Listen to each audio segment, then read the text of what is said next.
예, 오늘이 증시 폐장일입니다만 거래가 당연히 되고요. 1월 1일도 또 거래가 되기 때문에 우리는 시장에 관한 이야기, 종목에 관한 이야기 이어갑니다.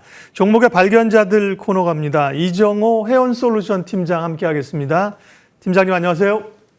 네, 안녕하세요. 네, 저희 코너에 이제 또 합류해 주셔서 여러 종목 얘기를 해주고 계시고요. 앞으로도 좋은 종목, 특징주 발견, 좋은 종목 발굴 기대합니다. 오늘 첫 번째 우리가 좀 볼 기업은 어딘가요? 네, 오늘 첫 번째로 봐야 할 기업은 제약바이오 업종에서 유한양행이라는 회사에 대해서 말씀을 해드리고 싶어요. 오늘 지수가 전체적으로 반등이 나오는데 코스피에서도 삼성바이오로직스, 셀트리온이 강세를 보여주고 있고 코스닥에서도 알테오제, 리가켄바이오 이런 종목들이 강세를 보여주고 있다라고 말씀을 해드리고 싶습니다.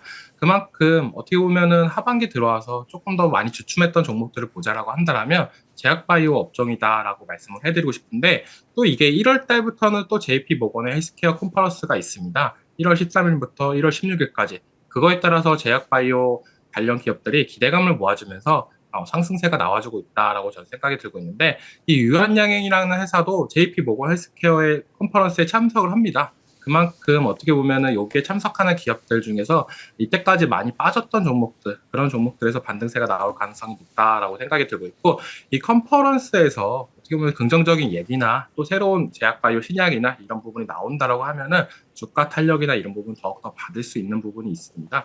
그렇기 때문에 지금 시장에서는 어떻게 보면 일정이나 이런 부분을 잘 체크해 볼 필요는 있다라고 생각이 들고 있고 그런 부분에서 오늘 제약바이오가 올라가는 부분은 어떻게 보면 1월 달에 있을 JP모건 헬스케어 컨퍼런스가 제일 크지 않나라고 생각이 들고 있고 또 이번 연도 24년 들어와서 유한양행한테 레나자 FDA 승인 효과가 있었잖아요. 그런 만큼 어떻게 보면 이번 연도가 다 끝났지만 내년부터는 본격적인 매출이나 이런 부분이 발생할 가능성이 있기 때문에 또한 이 주가가 많이 과도하게 하락했을 때 이럴 때 모아가는 전략이 좀 맞지 않나라고 생각이 들고 있고 어떻게 보면 24년도에 제약바이오가 좋았는데 25년도에 또한 제약바이오가 좋을까라고 물어본다면 다들 긍정적으로 볼 수밖에 없다라고 생각이 들고 있어요.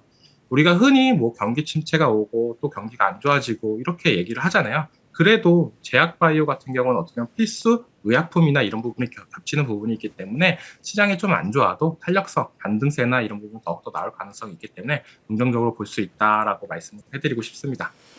네, 유한양행 말씀해 주셨습니다. 야구 좋아하시는 분들은 지고 있을 때 역전을 꿈꿀 때 기적의 8회 이런 말을 하잖아요. 약속의 8회. 제약바이오는 또 약속의 1월이죠. 1월에 대한 기대감이 유한양행을 포함해서 많은 제약바이오 기업들에 대한 기대가 있고요. 예, 다음 종목은요? 네, 다음 종목도 어떻게 보면 내년에 있을 CS 2025에 관련해가지고 요즘 로봇 관련주들, AI 소프트웨어 기업들 그리고 드론 관련주들이 좀 강세를 보이고 있다고 생각이 들고 있어요. 항상 우리가 연말 그리고 연초가 되면은 CES 기대감이 생긴다라고 생각하는데 그 부분은 누가 뭐래도 새로 기술력을 이끌고 갈 수 있는 어떤 제품들이 나오냐 이거에 대해서 초점이 많이 쏠려 있다라고 생각이 들고 있는데 그 중에서 클로봇 같은 경우는 신규 상장한 지 얼마 안 됐습니다. 하지만 어느 정도 하락세가 나오고 나서 지금 반등세가 나오고 있는데 신규 성장했던 종목들의 특성상 다시 한번 고점을 갱신을 해준다라고 하면 매물대가 없이 계속적인 상승했던 종목들 그런 특성이 있기 때문에 클로봇을 조금 더 유의 있게 볼 필요는 있다라고 생각이 들고 있고 이 회사 같은 경우는 실내 자율주행 로봇 관련해가지고 소프트웨어 전문 기업입니다. 그만큼 우리가 자율주행 계속적으로 나오고 있지만 로봇택시는 어떻게 보면 실내 근데 실내에서 자율주행을 한다는 거는 우리가 어떻게 보면 보다 더 간편하게 우리가 기존에 했던 일이나 이런 부분을 도와줄 수 있는 소프트웨어를 만들 수 있는 기업이 될 수 있다라고 생각이 들고 있고 제일 중요한 거는 이 클로봇이라는 회사가 어떤 회사랑 협력을 하면서 같이 나아가고 있냐라고 하는 부분이 제일 크다라고 볼 수가 있어요.